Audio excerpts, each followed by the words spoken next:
दर्शक बंधुरा আসসালামু আলাইকুম যে যেখান থেকে আজকের এপিসোড দেখছেন অসংখ্য ধন্যবাদ আপনাদেরকে। কি দেখতেছেন? অনেক শাকের বাজার, তাই তো? এখন আমরা এই শাকগুলো দেখতেই পাই না। গোড়া শুদ্ধ উগলেই নিয়ে আসে। আমাদের বরিশালের ভাষায় বললাম আমি, এটা কলই শাক, খেসারি ডাইলের শাক। আমাদের এগুলোই কিনা ঘাসের মতন খেতে হয়। ওরা দেখাইবে যে কীভাবে কাটতে হয়, কীভাবে আমরা, আমার দুই কাজের মানুষ, ওরা আমার কাজের মেয়ে প্লাস আমার বাসার পাশের একটা মেয়ে, ওরা 2-3 জনে আসছে আমার এই শাক কাটার জন্য।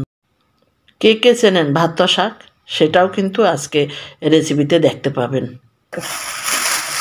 এটা দেখো ভাত্তা শাক কি এই যে দেখ শাকের শেষ না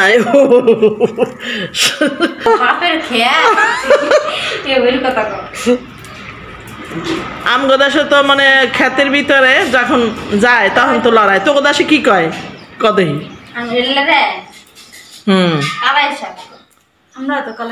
আর যে মানুষের খেতে যখন যাও শাক তুলতে তখন কি করে কেমন লড়ানটা দেয়।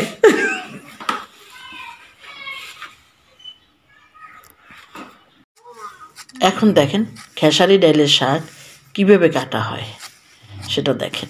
আমার নানি কিন্তু এভাবে কাটতো না, 2 হাত দিয়ে তারপর মশরাইয়ে এই শাকগুলো কিন্তু রান্না করতো। তারা বলতো যে বেশি মিহিন করে কাটলে কিন্তু শাক ভালো লাগে না। আর আমাদের মেয়েরা ওরা কিন্তু চেষ্টা করে একদম মন্দির মতন করে একদম কুচাইয়ে শাকটারে কি করে দেখতে থাকেন।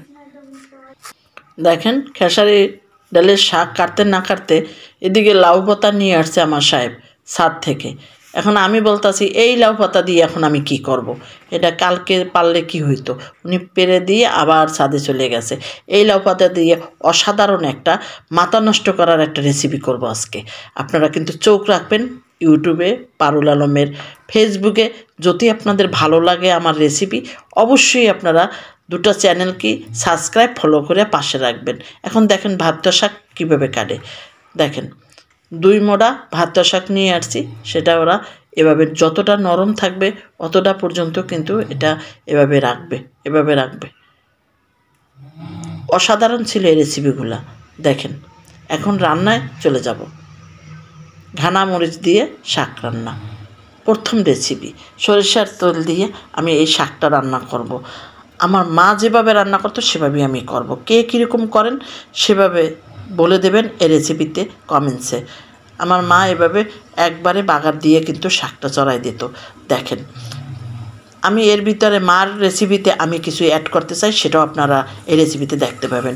রসুন কুচি তেঁতলাইয়ে কিছু দিলাম, পেঁয়াজ, অসাধারণ একটা সুন্দর ফ্লেভার। আর এখন কিন্তু আমার শাক দেওয়ার পালা। শাক দিয়ে দিলাম, শাক দিয়ে একটু নেড়ে চেড়ে। এত সহজ রান্না, খেতে কত অসাধারণ। ওরা ভালো করে শাকগুলো কিন্তু একদম কাটছিল আমার মনের মতন করে, বেশি যে কোনো করে নাই, মোটাও করে নাই। স্বাদ মতন লবণ দিয়ে দিলাম, আরও একটু পেঁয়াজ দিলাম, কাঁচা পেঁয়াজ উপরে দিয়ে দিলাম। তারপরে এই মরিচ, আপনারা কাঁচা মরিচ ব্যবহার করতে পারেন, কিন্তু মরিচ ঝাল আপনাদের কম বেশি, এই মরিচটা দিলে সুন্দর একটা ফ্লেভার আসে। তারপরে আবারও নেড়ে চেড়ে এটা ঢাকনা দিয়ে কিন্তু রান্না করব না দর্শক। মাত্র 2-3 মিনিটে কিন্তু এই শাক রান্না করে আমরা কিন্তু আমাদের গ্রামের বাড়িতে, যে সময় আমরা বরিশালে থাকতাম, আমাদের ক্ষেত থেকে শাক তুলে তারপরে কিন্তু রান্না করে আমরা পানি ভাত খেতাম। ওই স্মৃতিগুলো কিন্তু মনে পড়ে। এই ডিমটা কিন্তু আমি অ্যাড করি, আমার মা কখনো করতো না, আমার মা মনে হয় জানেও না। এই ডিমটা দিলে শাকটার যে কী রকমের একটা সুন্দর ফ্লেভার আসে সেটা বলার মতন না। আর টালা মরিচের পাউডারটা যে সময় তুলবেন সেই সময় শুধু চুলার আঁচটা বন্ধ করে দিয়ে লাড়া দিয়ে তুললে ফেলবেন, কিন্তু আগে দিয়ে মোটেই জাল দেবেন না, তাহলে কিন্তু ঝাল লাগবে, অনেক ঝাল লাগবে। এখন সুন্দর একটা ফ্লেভার আসবে। চুলার আঁচটা কিন্তু বন্ধ, শাকটা কিন্তু চারদিকে আমি নিয়ে একদম রেখে দিছি। রেসিপি কিন্তু আমার শেষ। আমরা কিন্তু এখন গরম ভাত দিয়ে খাবো। অসাধারণ এই শাক রান্নাটা একদিন হলেও আপনারা রান্না করে খান। খেসারি ডালের শাক অবশ্যই শেয়ার করতে ভুলবেন না। একটা শেয়ার আমার অনেক দূর এগিয়ে দিতে পারে আপনাদের। অবশ্যই আপনারা এই রেসিপিটা অন্ততপক্ষে আপনারা একটু শেয়ার করেন প্লিজ। দ্বিতীয় রেসিপিতে চলে গেলাম। এখানে লাউ পাতাগুলো ভালো করে ধুয়ে নিয়ে একটার পর একটা দিতে আসি। এই লাউ পাতা আমি কীভাবে কী করব সেই মাথা নষ্ট করা রেসিপিটা দেখেন, আমি দেখাইতে আসি। আমার সব কাজকর্ম হয়েছে আজব। লাউ পাতা শেষ, এখন ওর ভিতরে কাঁচামরিচ দিয়ে এটা বটি নিলাম। দেখেন আমি কি করতে থাকি। আমার নানি কিন্তু এরকম করতো। যখন নানি মাটির পাতিলে ভাত রান্না করতো তখন কিন্তু এরকমের পাতা পোতা গিডে দিয়ে ভাতের মধ্যে সেদ্ধ দিয়ে দিত, বলতো এভাবেই নাকি মজা হয়। আজকে আমি কি করি সেটা দেখেন। আমার এখানে ভাত আতপ চালের ভাত রান্না করছি দর্শক আমি খুব দিনে, সেখানে আমি প্রেশার কুকারের মধ্যে কিন্তু বসাই দিলাম। দেখেন আমার প্রেশার কুকারে একটা সিটি হইলেই আমার হয়ে যাবে। এর ভিতরে আমি কিছু চিংড়ি মাছ ভেজে নেব। এই চিংড়ি মাছটা ভেজে নিই শুকনো খোলায়, আগের চিংড়ি মাছটা লেড়ে চেড়ে ভেজে তারপরে আমি তলটে ব্যবহার করব, যেহেতু পানি আছে। দেখেন আমি কি করতে থাকি। এখন পানিটা শুকিয়ে যাওয়ার পরে আমি সরিষার তেল দিয়ে মাছটা ভালো করে ভেজে নেব। দর্শক বন্ধুরা একটু অপেক্ষা করেন, যদি আপনারা একই রেসিপিতে 2-3টা ভিডিও দেখতে পান তাহলে অসুবিধা কোথায়। একটু টেনে টেনে দেখেন না, আনন্দ পাবেন, ভালো লাগবে, আপনারাও শিখে যান যারা না জানেন। মাছটা পাশে রেখে আবার সাদা তেল দিয়ে 1 মুঠ মরিচ দিয়ে লাল করে ভেজে নেব, সাথে কিন্তু রসুন কুচিও দিয়ে দিলাম। এখন একসাথে সব মিশিয়ে ভেজে নেব। ভাজা কিন্তু আমার শেষ, লেড়ে চেড়ে ভেজে নিলাম। ওইদিকে কিন্তু আমার ভাত কিন্তু রান্না শেষ হয়ে গেছে। তারপরে আমি কি করি দেখেন, আবারও খোলার ভিতরে তেল দিয়ে দিলাম। তেল দিয়ে আমি কিন্তু আবারও কিন্তু চিংড়ি মাছ ভেজে নিতে আসি। দেখেন এখানেও কিন্তু 2 ধরনের তেল দিয়ে সুন্দর করে ভেজে নিলাম। আমি কি করতেছি এখানে সেটা দেখতে থাকেন। আমি একটা ভর্তা বানাই না 2টা ভর্তা বানাই সেটা দেখেন। এখানে আবার আমি আলাদা করে আবারও চিংড়ি মাছ ভেজে নিয়ে তারপরে পেঁয়াজ ভাজলাম, মরিচ ভাজলাম, ভেজে সব আমি এখানে আমি 2 ধরনের মাথা নষ্ট করা 2 ধরনের ভর্তার রেসিপি দেখাবো দর্শক। আলাদা আলাদা করে কিন্তু ভেজে নিলাম আমি। দেখেন এখন আমার ভর্তা বানাবার পালা। এখন আমি সেই কাঁচা পেঁয়াজ দিয়ে সুন্দর করে অসাধারণ চিংড়ি মাছ ভাজার কিন্তু ভর্তাটা বানাইতে আসি। এর ভিতরে আমি বোম্বাই মরিচ দিয়ে, এটা কিন্তু আমার বাবার খুব পছন্দ ছিল দর্শক। আমার বাবা তো চলে গেছে, না বললেই হয় না, মাঝে মাঝে আমার বাবার কথা বলি। আমার মা সকাল হইলেই এরকম বোম্বাই মরিচ দিয়ে আমার বাবাকে এক সময় একরকম ভর্তা বানাই দিত দর্শক। কোনো সময় একটু আদার টুকরো দিয়ে আমার বাবা যেরকম বড় বড় রেস্টুরেন্টে খেত সেরকম ভর্তাগুলো কিন্তু আমার মা বানাই দিত আমার বাবাকে। আমি দেখছি এরকম কোনো সময় বোম্বাই মরিচ দিয়ে, কোনো সময় আদার ফ্লেভার, কোনো সময় ধনিয়া পাতার ফ্লেভার, কোনো সময় পুদিনা পাতার ফ্লেভার, বিভিন্ন ফ্লেভারের চিংড়ি ভর্তা কিন্তু আমার মা আমার বাবাকে বানাই দিত। আমি কিন্তু তার কথা স্মরণ করে মাঝে মাঝে আমি কিন্তু এই রেসিপিগুলো করি, নিজে খাই। এখন জানি যে হয়তো বাবা নেই, কিন্তু বাবার কথাটা তো সবসময় মনে পড়ে, মার কথাটা বলতে পারি, দর্শকের জানাইতে পারি। আপনারা এক রকমের ভর্তা কেন খাবেন, এক রকমের ফ্লেভারের ভর্তা কেন খাবেন, এরকমের বিভিন্ন ফ্লেভারের এটাই ভর্তাটা যদি আমরা আদা দিয়ে বানাই আমাদের কিন্তু অন্যরকম একটা ফ্লেভার, একটু ধনিয়া পাতা দিয়ে বানাইলে একটু অন্যরকম ফ্লেভার হয়, একটু যদি পুদিনা পাতা দিয়ে বানাই তাহলে অন্যরকম ফ্লেভার। এরকম একই চিংড়ি দিয়ে বিভিন্নভাবে আমরা করতে পারি। হয়ে গেল আমার চিংড়ির ভর্তাটা, হয়ে গেল বোম্বাই মরিচ দিয়ে। এখন আমার লাউ পাতা সেদ্ধ দেখেন ভাতের ভিতরে, এটা কিন্তু খেতে যে কী লাগবে সেটা হয়তো যারা খেয়েছেন তারাই বুঝবেন। এখন আমি টেনে উঠাই সেই, আমি ভাত কিন্তু এভাবেই বেশি ঝরাবো না, এভাবেই কিন্তু আমি দিয়ে দেবো। দেখেন আমি এখন লবণ দিয়ে আমি মাছটা একটু বেটে নিই। এখানে মরিচ টরিচ সব দেওয়া আছে।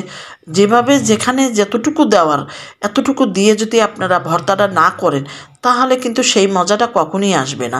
আর আমি সব সময় দোবাঙ্গা করে ভর্তা বানাই আমার নানির মতন করে। আমি কিন্তু কখনো মিস করে ভর্তা বানাই না দর্শক।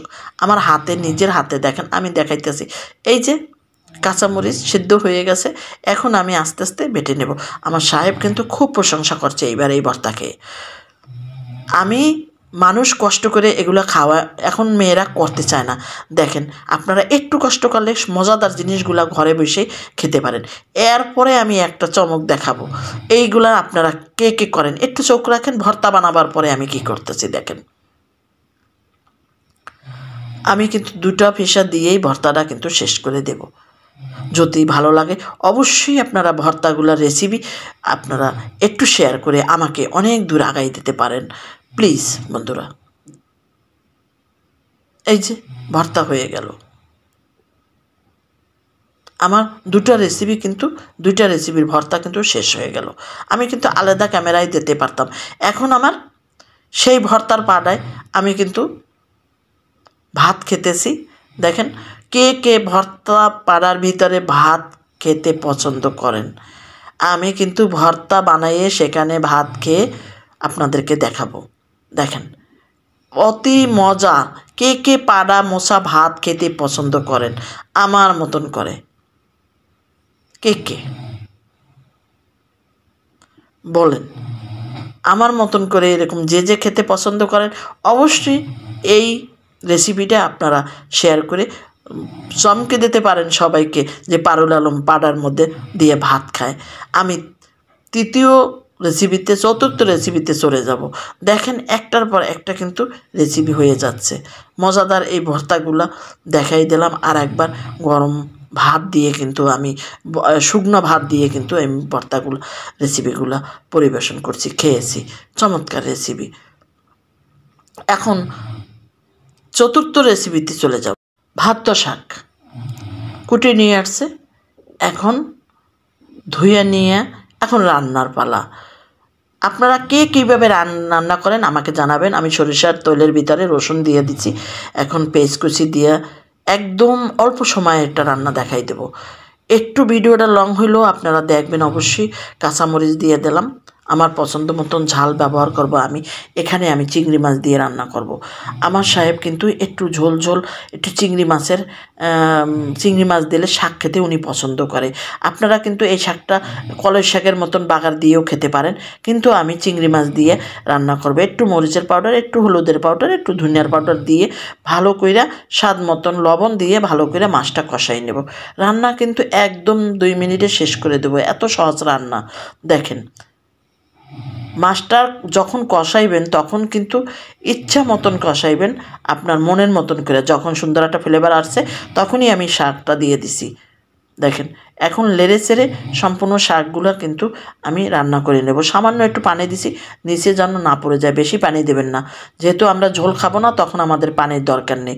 অসাধারণ একটা রেসিপি। দেখেন কেমন হইল, আপনাদের কেমন লাগতেছে সেটা বলেন। যদি ভালো লাগে অবশ্যই আমার 4-4টা রেসিপি এখানে, এই রেসিপিগুলো আপনারা টেনে টেনে না দেখে সুন্দর করে দেখে আমাকে কমেন্টসগুলো করবেন। আপনাদের প্রত্যেকটা কমেন্টসের উত্তর আমি দেব, আর আমার খুব ভালো লাগে আপনাদের কমেন্টস করতে। এখন আমি এখানেও কিন্তু একটু বোম্বাই মরিচ ব্যবহার করব সুন্দর একটা ফ্লেভারের জন্য। বোম্বাই মরিচ ব্যবহার করব, আমি ধনিয়া পাতাও ব্যবহার করব। এই শাকটা যে কতটা মজাদার ছিল সেটা হয়তো না খেলে আপনারা বুঝবেন না। কে কে পছন্দ করেন এখন এই শীতের মৌসুমে আপনারা অবশ্যই এই শাকগুলো কিন্তু খুবই পাওয়া যায়। আপনারা নিয়ে এসে এভাবে রান্না করে আপনারা গ্রামে যারা আছেন তারাও কিন্তু খান, আর ঢাকার শহরে যারা আছেন, দেশ বিদেশে যারা আছেন, এইভাবে করে একটু রান্না করে খাইয়ে দেখেন চিংড়ি দিয়ে, ভালো লাগবে। এখন রেসিপি আমার শেষ হয়ে গেল। পরবর্তী কোনো রেসিপি নিয়ে আবার আপনাদের সামনে আমি বেঁচে থাকলে হাজির হয়ে যাব। এ পর্যন্ত আপনারা সুস্থ থাকেন, ভালো থাকেন, নিরাপদে থাকেন। আল্লাহ হাফেজ।